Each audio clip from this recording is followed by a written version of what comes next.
Great, yeah, so thank you guys for coming. My name is Haley. I'm a Return Peace Corps volunteer. I served in Zambia in 2019, 2020. I was part of the large cohort that was evacuated due to COVID, but I was a rural education development volunteer.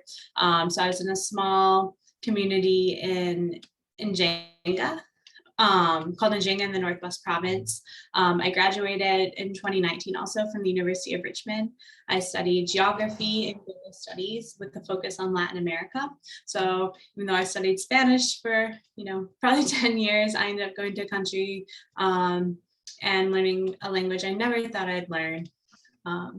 And I really wanted to join the Peace Corps because in undergrad, I got involved with the Bonner Scholar Service, and the point of it was to do community engagement through community service. And I really found that community service was one of the best ways to get to know and understand different communities. And I loved it so much. And with global studies major, it just really seemed like something that was like the perfect fit for me after school.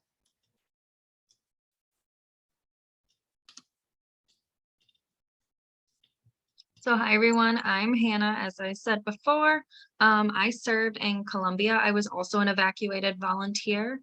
I was working in TEFL, or teaching English as second language, along with working in secondary projects where I helped a Girls Leading Our World, which is like a girls empowerment organization, and I was on the Gender Equity Committee. Obviously Spanish is spoken. I went to Michigan State and I studied comparative cultures and politics and social relations and policy. I originally wanted to go to law school. I am not at the U of M Law School now, but I thought living abroad and learning abroad would be very helpful in that pathway, especially if I wanted to go into immigration, which is what I thought at the time. So yeah, that's me. And really quickly, Kelly, would you like to introduce yourself as well?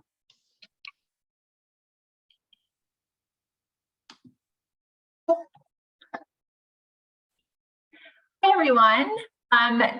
Thank you, Haley and Hannah. My name is Kelly Nelson. I'm the Assistant Director for Global Engagement and Education Abroad at the International Center, and part of my role involves supporting Peace Corps initiatives on campus. So I work closely with Haley and Hannah, as well as our Peace Corps Prep Certificate program, and I'm happy to be here today. Thanks, Kelly.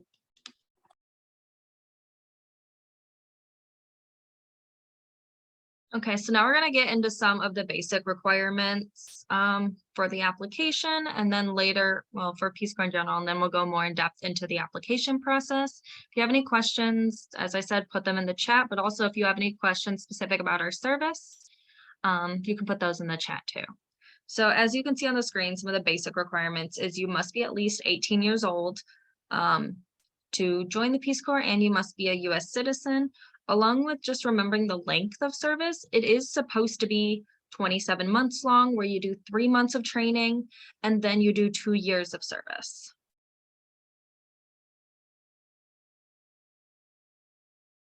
So this is one thing we always recommend to be competitive. They usually recommend a college degree and or professional experience. It seems like most people I met have a college degree.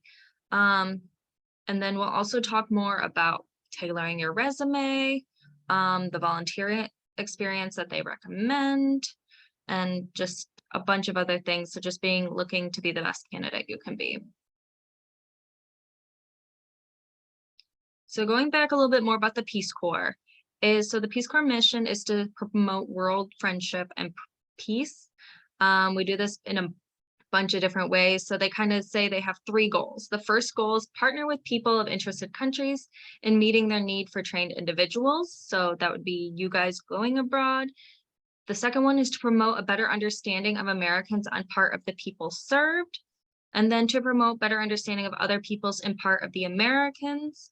So that's kind of like bringing back your knowledge to the US and sharing it with either friends, family, and then a bunch of other ways, such as being a recruiter.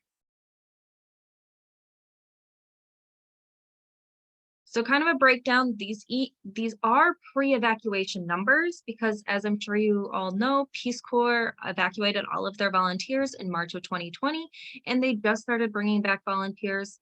It was technically December of 21, but really most countries are getting back into the swing of things now. So usually there's at full height, there's about 7,000 volunteers, and that means there have been over 240,000 volunteers to date since the Peace Corps started in the early 1960s. A vast majority are female, and that's still the case. However, volunteers range in age. You don't have to be right out of college or to go to the Peace Corps. There were people from 20 to 86 in the Peace Corps, and there were quite a few people who were older when I was serving too. 90% of volunteers recommend their service, and 95% of volunteers do have an undergraduate degree, so that is what they usually recommend. So 34% of volunteers were people of color or minorities, and 3.2% were over the age of 50. So here are the program areas of concentration in case you did not know. So there's agriculture, youth, education, environment, health, and community economic development. There also are a ton of secondary projects, as both Haley and I discussed, where you can work in fields. A lot of times people will also work like across fields. So maybe you're an education volunteer, but your school or area asks you about environment or economics or vice versa. Those are options too. So here is a map of the Peace Corps countries. This is still may not be the most accurate map because as we mentioned, they are currently returning. So some of these countries may not be back up, but also some of them may be up by the time you get there. However, if you notice, Ukraine is highlighted, so they probably will not be back up anytime soon. So these are a lot of the ones that were operational before the pandemic. So some of the benefits during service, you get a living stipend, which helps you pay for food, housing, things like that. And then you also are provided with housing. You do usually have to pay rent or something like that, but they find you the housing, so you don't usually have to do that. Sometimes you do. Medical and dental coverage. There's also student loan for deferment or cancellation. There is a lot of vacation time and flexible time.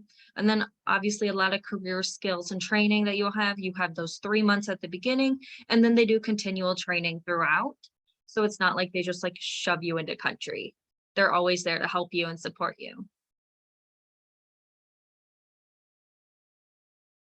So along safety and health, I know this was one of my biggest concerns when going, but honestly, I always felt safe and that was good.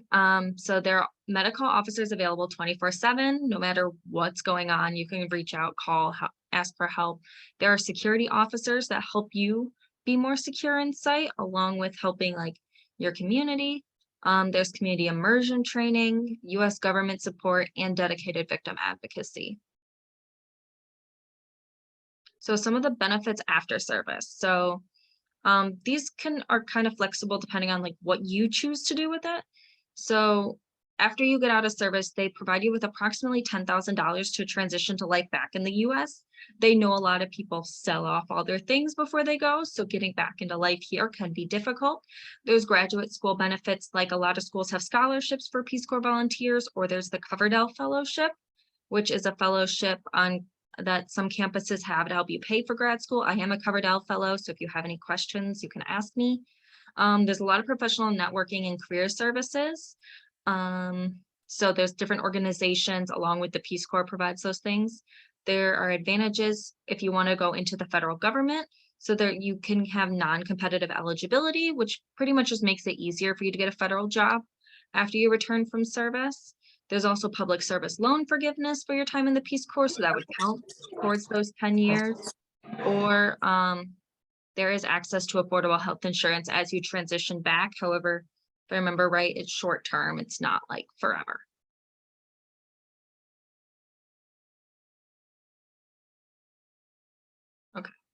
So for graduate school, I kind of already touched on the Coverdell Fellows, so there are, but I'll go a little more in depth. There are more than 100 universities that participates and 200 plus different degree opportunities. There is lifetime eligibility, so if you don't do it right away, I worked for a couple years and then came back. There's also, as I said, additional financial aid scholarships. A lot of times there's fee waivers, so you don't have to pay for fees when applying to graduate school. I did not pay a single fee because I was a Peace Corps volunteer, so that really helped me get over that barrier. And then some of the Peace Corps programs, so there are actually two main types of programs. So there's what you hear of, the 2 years Peace Corps volunteer. So that's the 27 months where you get comprehensive training and a wide range of experience. However, there is also Peace Corps response that is not talked about nearly as much. And actually, I'm pretty sure you don't have to be a returned Peace Corps volunteer. I thought that's what they said in our last meeting, but maybe they haven't updated the slides yet. So these are shorter term 3 to 12 month assignments, and usually you have to be a little more skilled, so maybe a graduate degree is required, but they do a lot more specific tasks. Like I saw one for environmental policy or gender policy, literacy, curriculum building, college professors. So there's a lot of different things that you can do with response that are a little more specific. Thank you, Kelly. She just confirmed you do not have to be an RPCV anymore.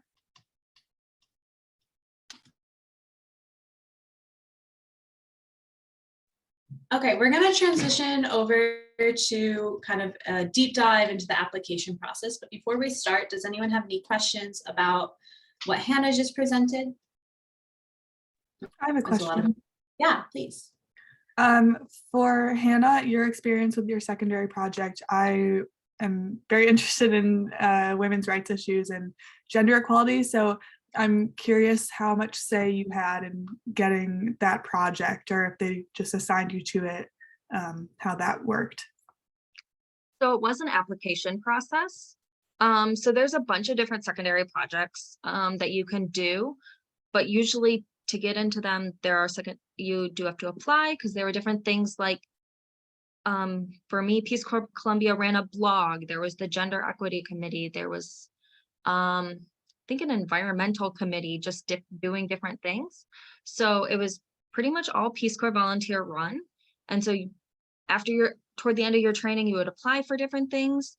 So, and then from there, like if you got selected, but there are also ways to be involved if you weren't on like the official committee. So like with GLOW, or Girls Leading Our World, that one is now a Columbian run organization in Columbia. So I'm not even sure if you went to Columbia, if Peace Corps volunteers will be invited to go back, because they've been successfully running the program without us for almost 3 years. But with that, I was actually their lead grant writer, and I ran social media. So I was helping them with that, along with running a club for girls. So you always had a Colombian co-partner. So it wasn't just like the volunteers running it, you were working with Colombians on the ground to run that project. So yeah, but we can talk more later. We'll talk about our office hours toward the end if you have more in-depth questions. Okay, thank you. Yeah, I'd also emphasize that a lot of the secondary projects and the channels into them vary a lot country to country. So there's some very like formal routes in Zambia, and then there were also a lot of informal routes too, just based on what your community wanted and what your skill set is. So I would definitely, if you're interested in like a particular country, like look to volunteer experiences in that specific country. But in general, I think it's important to know it varies from country to country too.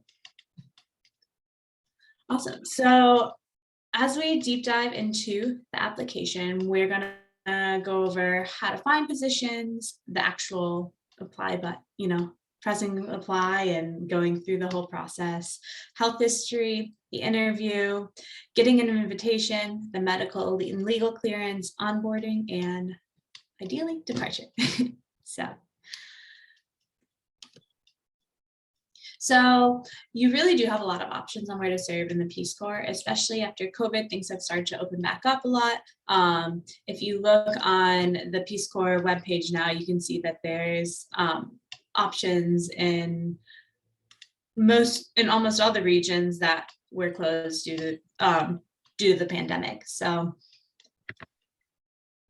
the application itself is going to take only about 45 minutes, but that's assuming you have already written your motivational statement and completed your resume. So just filling in like the information is going to take you 45 minutes. If you guys have probably seen this site. If not, I would recommend going to peacecorps.gov and kind of browsing the site to get a feel for what it looks like. But this is their page when you press apply, and you can see the openings for Peace Corps Volunteer and Peace Corps Response. Make sure you choose which one is right for your situation. It's most likely going to be Peace Corps Volunteer. But you can also see things like the pre-application checklist or the pre-departure checklist as well. They have really good resources on the sites as you go through. So as Hannah has said, you have to be a US citizen and you also have to be over 18.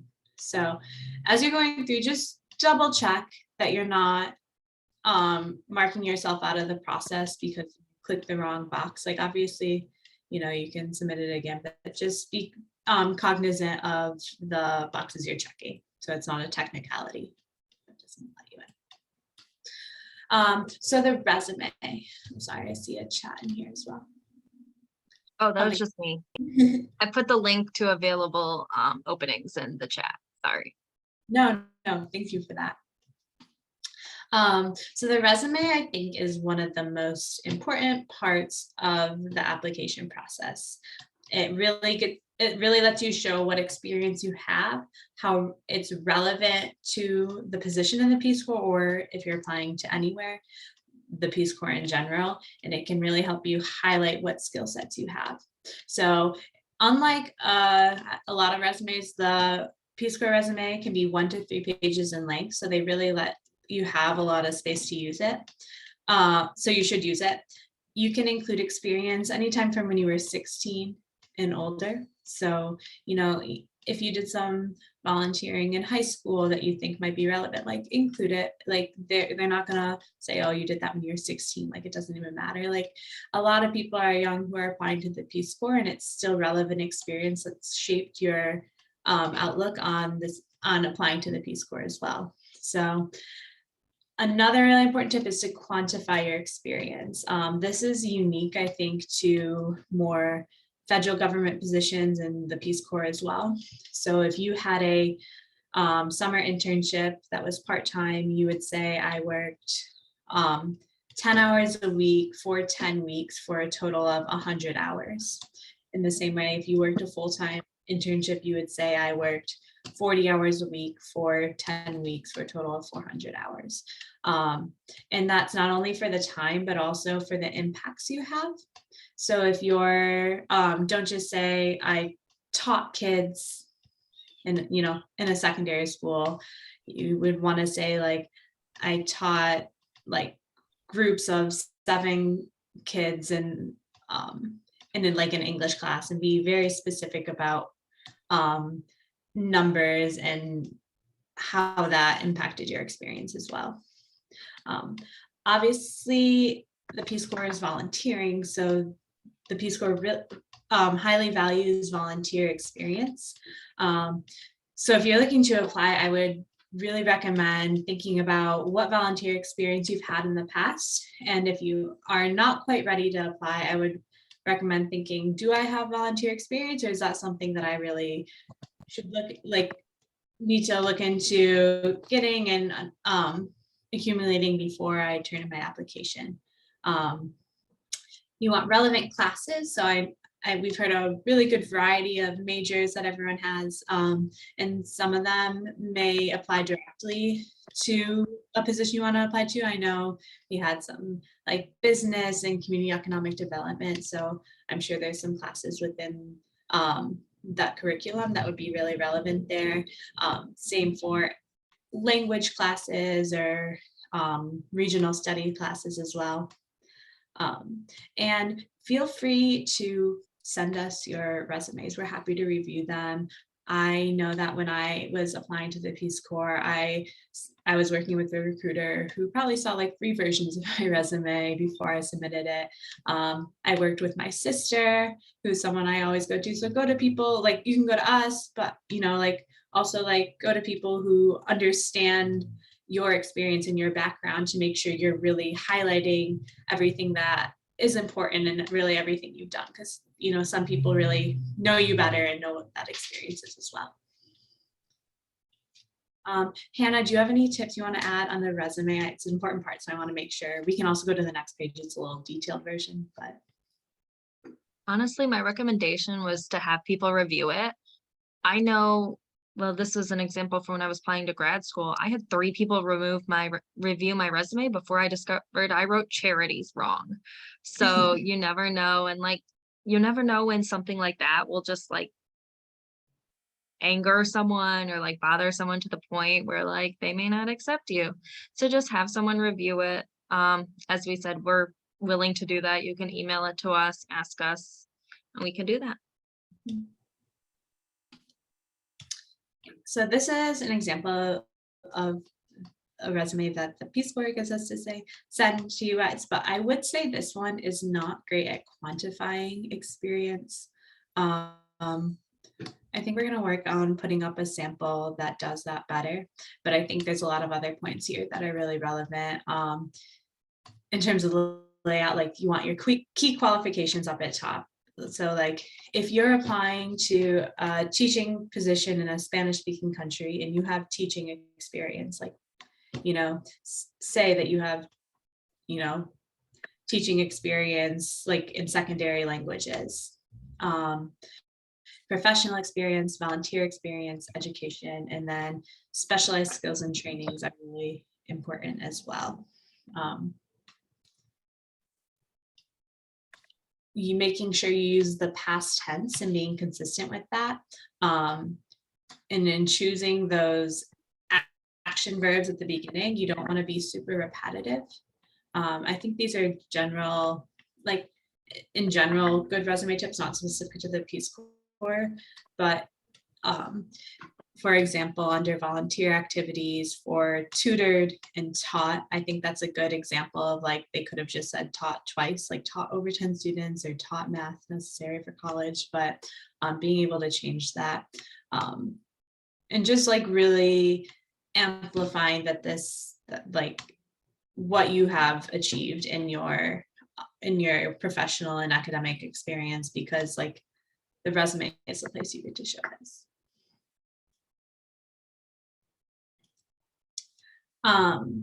This is just we're going to go through each part of the application. So every page that you would see. So you don't actually have to see it for the first time when you're filling it out on your own. But have you ever served as a Peace Corps volunteer, trainee, or Peace Corps response volunteer? For most of you, this would be no. But if it's yes, like just make sure you answer honestly. Serving as a couple, if this is something you're interested in, there's lots of countries that accept couples and welcome couples actually. If you have more questions about that, I would recommend coming to talk to us. Dependents, so if you have dependents, they're not able to accept you unless you can prove that their needs will be met while you're serving abroad. But again, come talk to us if this is a situation you're in. Military personnel are allowed to serve in the Peace Corps, though it can't interfere with any of your reserve obligations. Talk to us this issue. Be honest about your legal history. They will be able to verify this. They'll run a background check. If you have something that you are really concerned about, they're going to be able to find out about it through a background check anyway. And if you really do have concerns, again, I would recommend coming and talk to us about what those would be and what that would look like through the application process. So drug and alcohol policy is something Peace Corps takes very seriously because in other countries, it's something that isn't taken as lightly as lightly as it is in the US. I know the punishments for drug and alcohol citations in other countries can be pretty severe. And so knowing what these policies are, and then when you do accept a position, knowing what they are in that particular country is very important. And you are representing the United States, you're under the federal government. So it's really important to respect these policies. Unfortunately, that no one with intelligence background is able to serve in the Peace Corps, and that is just for safety reasons. And there are occasions where people in host countries will confuse Peace Corps volunteers with intelligence workers. So they want to make that a point that they're separate organizations. Education. So highlight what you've studied. If you have minors, make sure you include them all. You've taken a lot of coursework at this point, and you want to make sure you include that all. When you're applying, make sure it says what is the highest level of education you have achieved, or if currently enrolled, what is the highest level of education you will have received by your date of availability for Peace Corps service. So make sure you're saying that you'll have graduated if that's the case. One thing with this is I know with your major, if you can't find something that's your major, my major was comparative cultures and politics and social relations and policy. No drop-down menu is going to have that because I'm pretty sure my university was the only one that had that degree.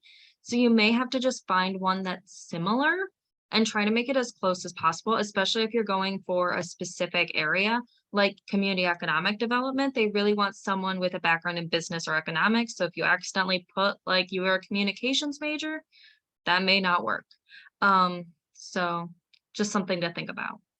Yeah, no, that's a great point, Hannah. Thank you. And also, like, people from every single major are in the Peace Corps. Like, if you think, if you're a super STEM person, you're like, why, like, how would I translate that into Peace Corps service? Like, the Peace Corps really encourages the diversity of experience. They have a lot of different positions to fill that require very different skill sets. So don't be discouraged if you think your major isn't one that's like typical of Peace Corps volunteers. Foreign language ability. So speaking a foreign language is not required for Peace Corps service in general. However, there are some countries where French or Spanish is the primary language, where it is required to have a previous knowledge of that language. However, Peace Corps also, even for the positions that don't require a foreign language, look highly on any language experience you do have.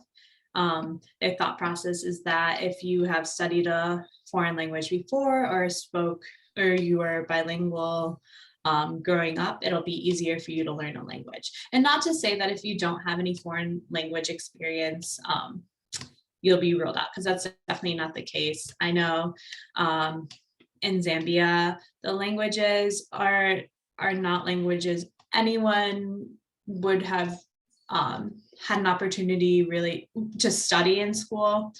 So we were all at the very beginner level. I think when you get there, you really have to apply yourself to learning the language. I think that's really key to successful service is communication skills. So just knowing that that's an important part of the service going in, like you might want to look up some ways to prepare yourself for that, whether it's, I think like even doing something like Duolingo or is just a good way to get in the mindset of like practicing another language and learning skills.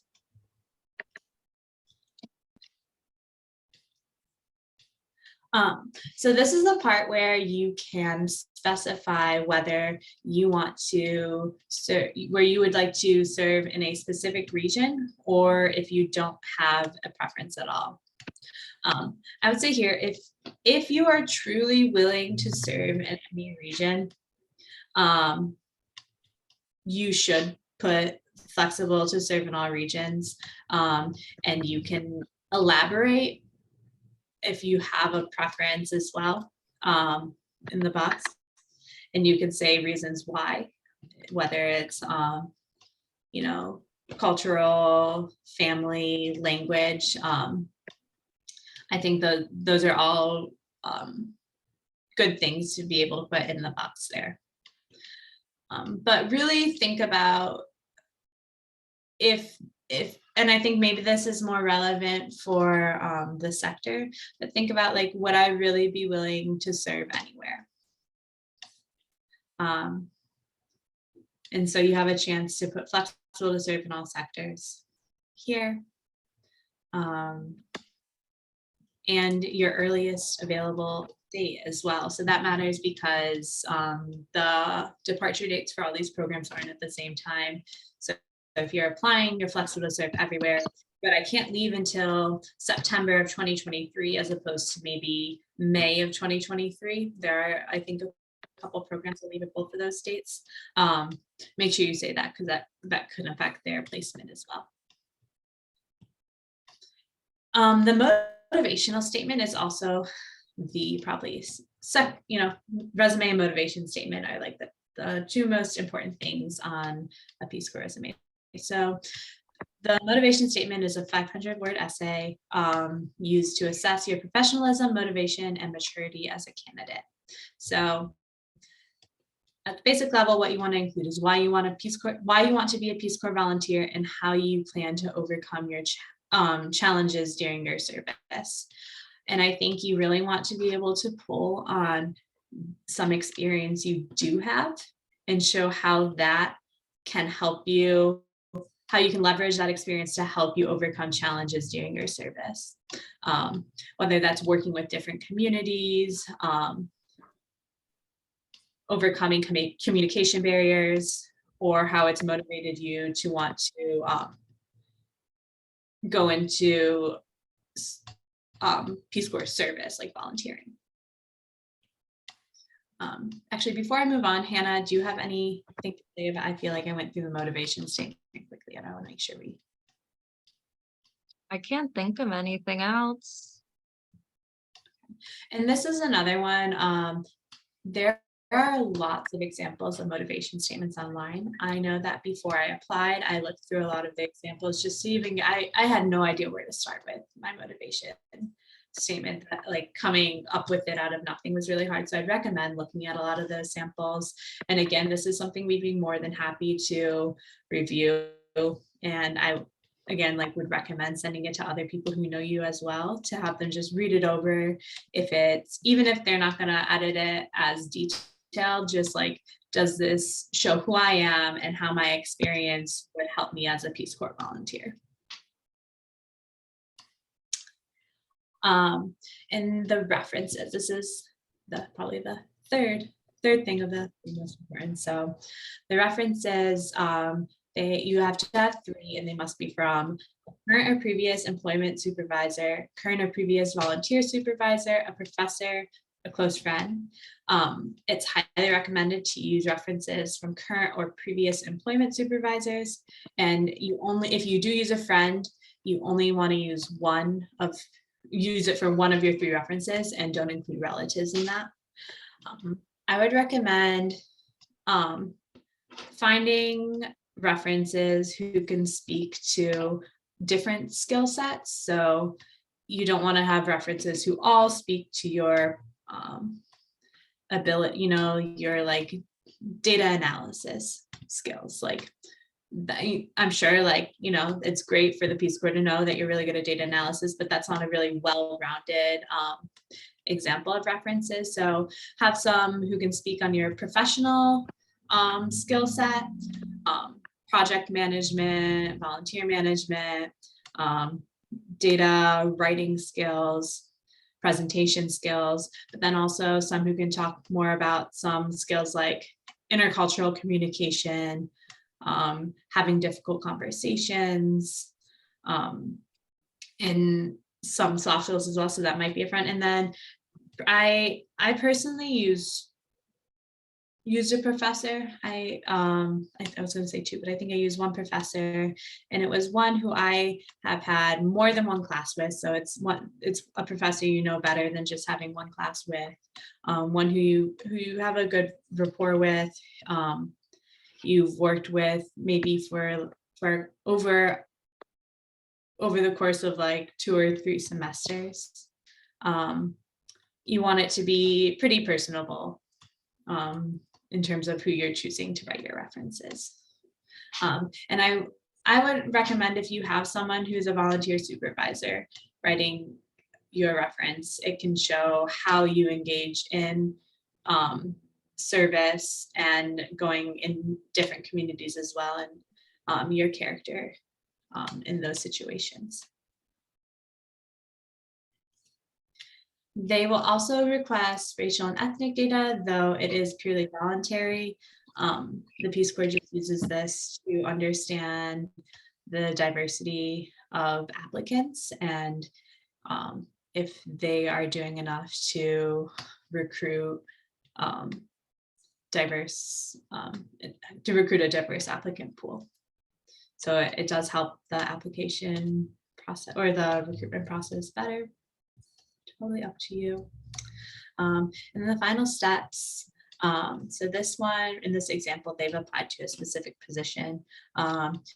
You're agreeing that all of the information is truthful and correct to the best of your knowledge.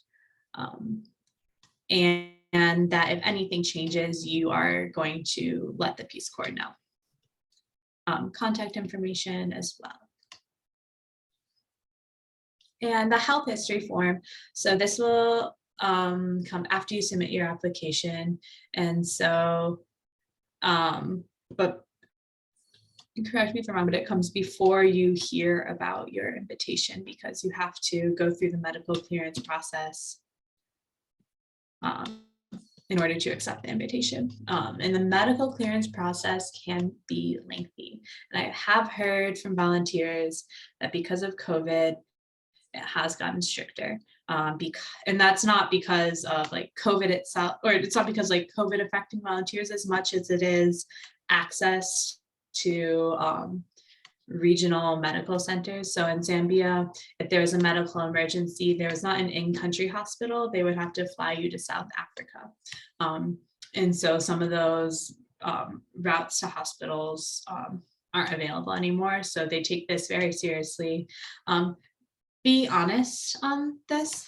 I would recommend looking, or if you have any concerns that you feel comfortable talking to us about this too, of like avenues to get the information to the Peace Corps. I know this was a stressful process for me. And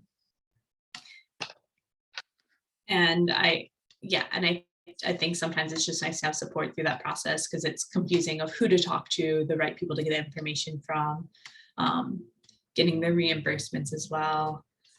So Hannah, do you have anything to say on this? I think just this can be hard. It's not hard for everyone, but just remembering we're here and we can help you through the process. We've been through it before. This is one thing I did not go to the recruiter and talked about.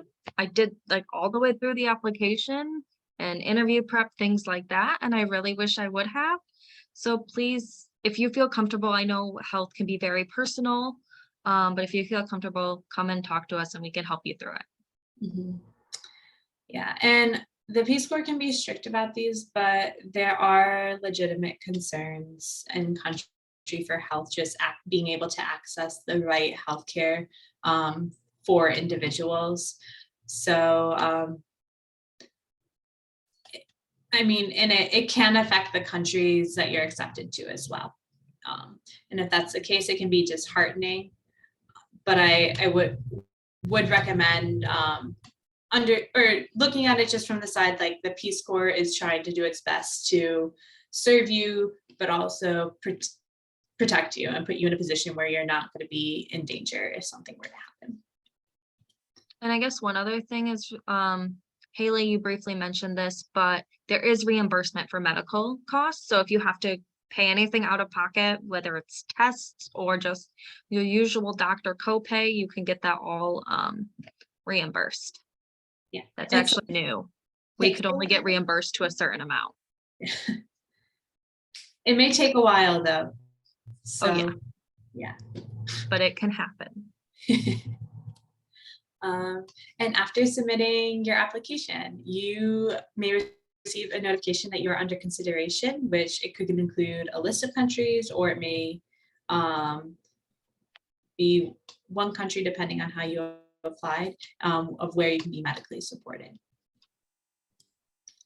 And then I'll let you take over the fun part. Yeah. And so then usually it takes a couple months. I think they're actually speeding up the process right now. So we've been told that if you apply like soon, you can hear back within a month. But for me, I think it took like 4 or 5 months. And then you'll get an invitation to serve, hopefully. It wasn't very exciting, actually. It was just an email. And which was very exciting, but like it's not like you get like an actual like letter in the mail. And so you'll find out if you're selected, and then you'll go through the next steps. That is if you decide to join the Peace Corps. Yeah, so they are on a rolling basis too. So recommend getting your application in sooner rather than later, especially if you're interested in a particular program. But I think, what you're referring to is the early decision volunteer positions that are due October 1st. So that might be pretty soon for a lot of people. But if you do want to hear back within that month, if like that's your main goal, then I would work on getting your application in before October 1st. Okay. And then the next step, and I should have mentioned this, I know it was on the last slide, but that invitation is based, or you have to be fully medically cleared before going. So that they may rescind your application if you're not medically cleared. But then after you get your invitation, talking to your family and friends, this is also something we can help with. I know my mom was way more concerned about me going to the Peace Corps than I ever was. So being there, I know she reached out to the recruiter and talked to him, helped her a little bit. So talking with your family and friends about what it's going to be like, sharing information, doing research, and all of these other ways.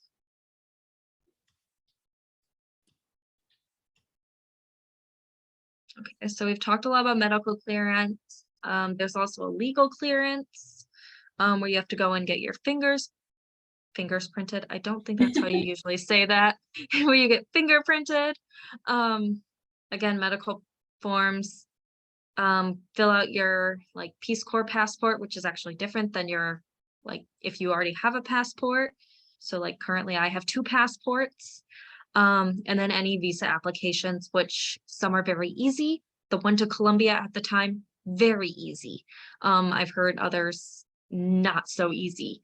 So there are a lot of those. We can talk more about that afterwards, because I don't want to give you guys too much information at once.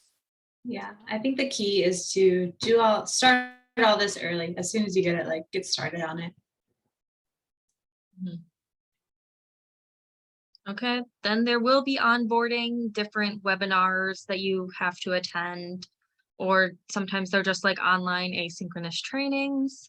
A lot of times I remember them like talking about clothing and food and a little bit of language, but it's not super intensive. It just shares a lot of information.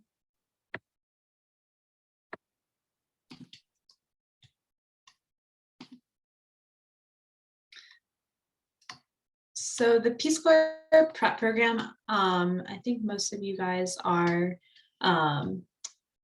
your junior or senior years, I heard, but this is a program that university offers. It's really unique to the program. Kelly, is there anything you wanted to say about this right now? I think just that admission to the Peace Corps Prep Certificate Program is rolling. So if any of you are thinking about joining, you can join at any time. The application is available on mCompass. And just to kind of sum it up, the certificate program acts as sort of a roadmap and guides you to different experiences on campus and also off campus that will help you develop competencies and skills that will make you a more competitive applicant for the Peace Corps, and then hopefully a more effective volunteer if you enter service. And even if you end up not doing Peace Corps, the beauty of the program is that the competencies that you are developing are just sort of good for the future global workforce. So yeah, I think that's about it. Thank you. Yeah, and I had a question. I'm not sure. Can you join the Peace Corps Prep program in any year of undergrad? Great question. Yes. So from first year undergraduates to seniors, you're welcome to join. Obviously, the experience of joining as a senior might be a little different than joining as a first year student. As a senior, you might be joining and retroactively counting a lot of the requirements for the program, whereas if you're joining as a first or second year student, you might be utilizing the roadmap feature of the program a little bit more. But either way works. You can feel free to get in touch with the Peace Corps Prep team, and we can talk to you more about how the program could maybe fit into your academic plan. Awesome. Thank you. And also there is an option to select that you've completed or will complete the Peace Corps Prep program on the application. So make sure if that's relevant to you that you fill that out correctly.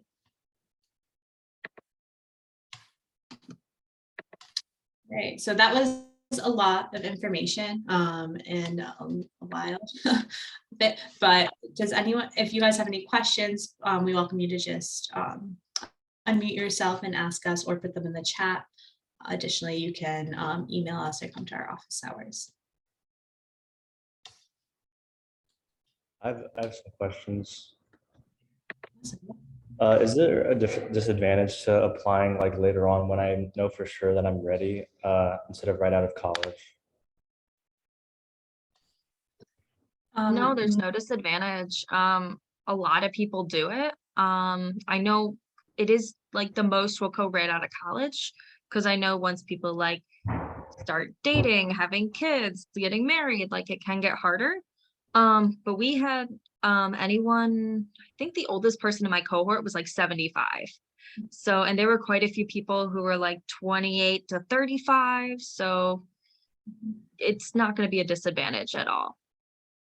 And oftentimes after you have work experience, if you're interested in a particular program, you can use your work experience to amplify your resume and professional experience as well.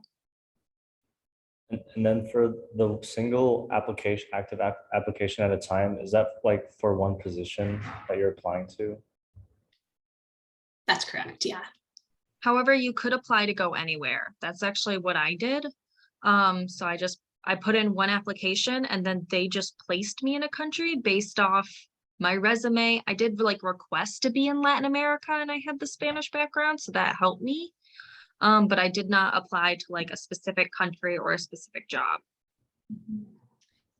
Yeah, but if you want to apply to a specific position and you have, or if you choose specific positions, you can only apply to one at a time until you hear back. So that application that you showed us, that was for like apply where you're needed the most button. Mm-hmm. Yeah, and that's an option within the application. So you can press apply and then they'll let you know, or you can let them know in the application. Mm-hmm. And then if you get rejected, are you able to apply again or no? Yeah, you are. Mm-hmm.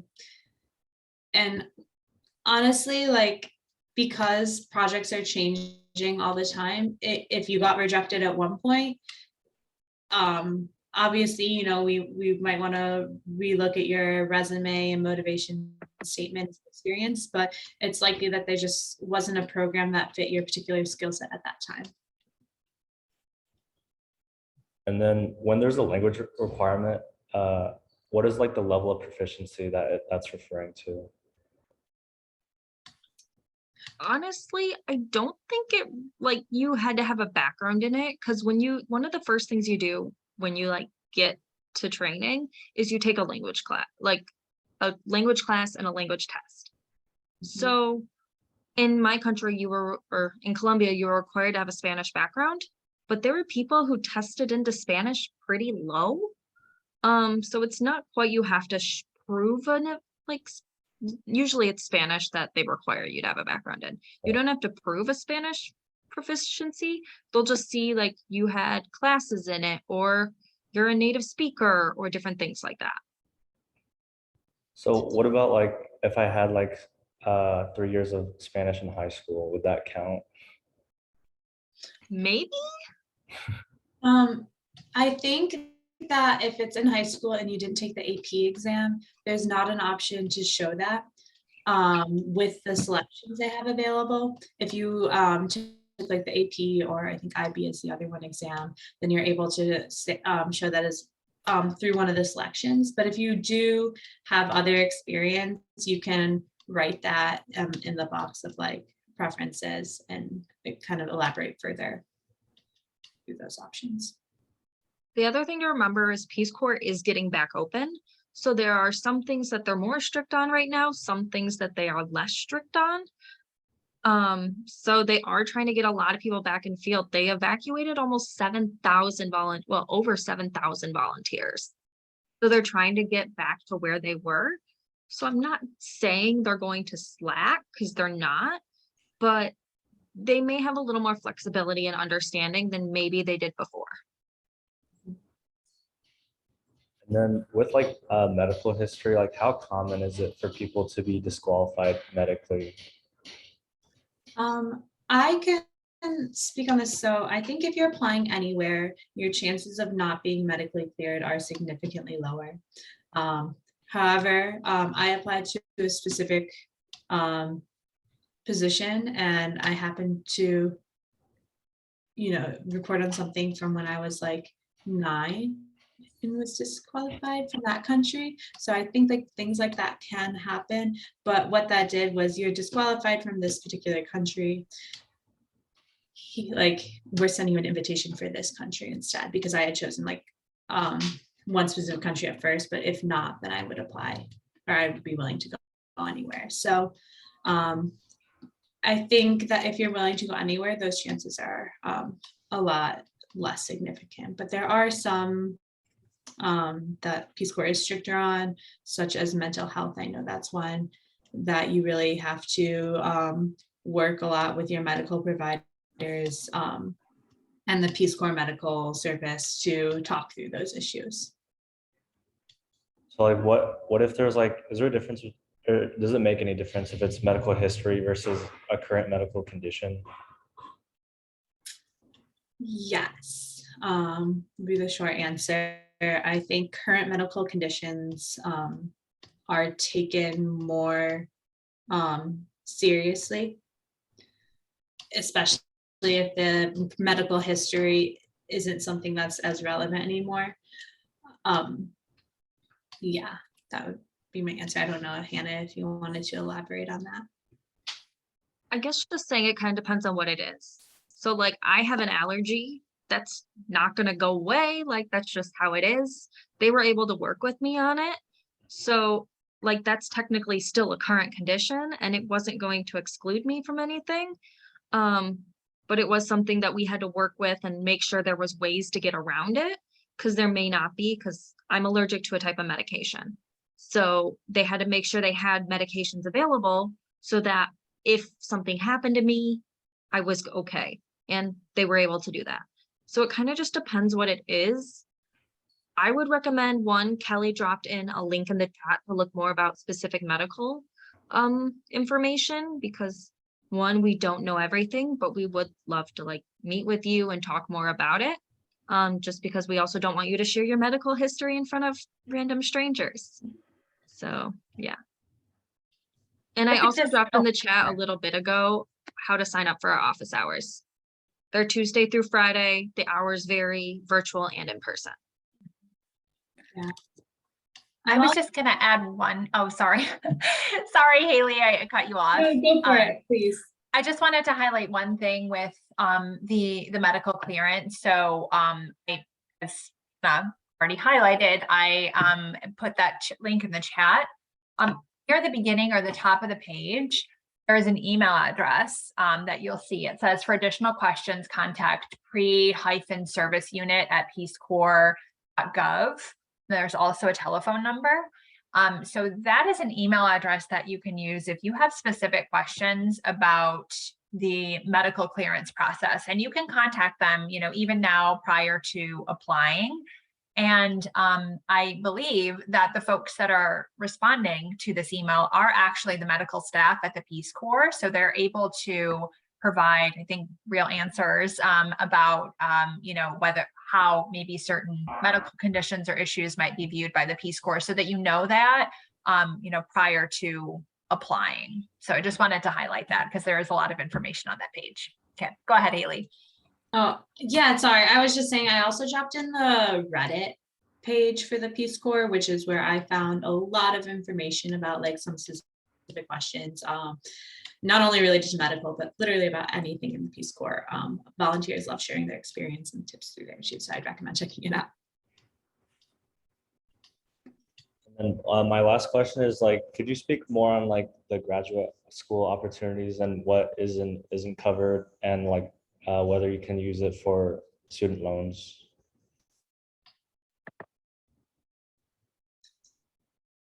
Yeah, Hannah can speak on Coverdell for sure. Sorry, I'm trying to pull up the link so I can drop it in the chat. Yeah. Yeah. So when it comes to graduate school, if you do Peace Corps before graduate school, well, I guess taking a step back, student loans can be deferred while you're in the Peace Corps. So that's one thing that's really important.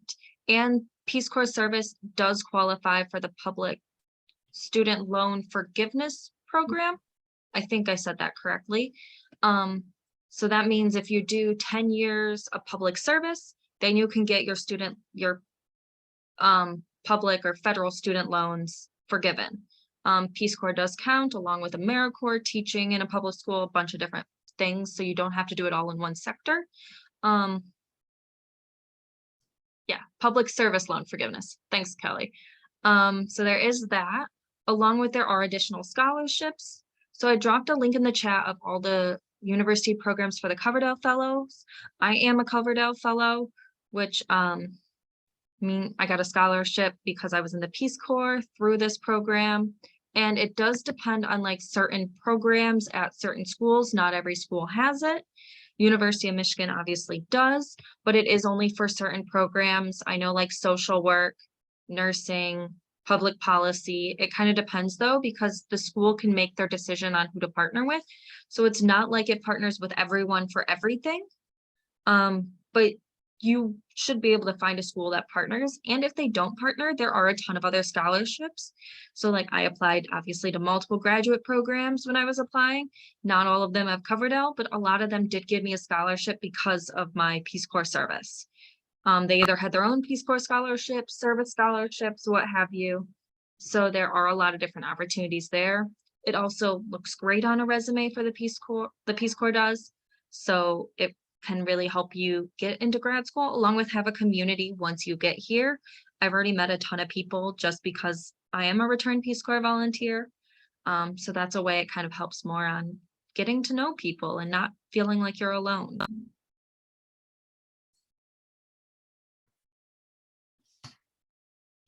Thank you. Yeah, no, thank you for your questions. Yeah, sorry, we are running a little bit over in our time today. I really appreciate everyone joining us tonight and listening to our presentation. Again, we do have office hours that are listed on the University of Michigan Peace Corps website, and I'd recommend if you're interested and want to talk through the process more, especially your individual process and your thoughts, definitely keep us in the loop and we'll help you through that. Send us your resumes and motivation statements. We'll be happy to take a look. Yeah, and thank you guys. Thank you. Thank you so much. Thanks for coming. Have a good night, everyone.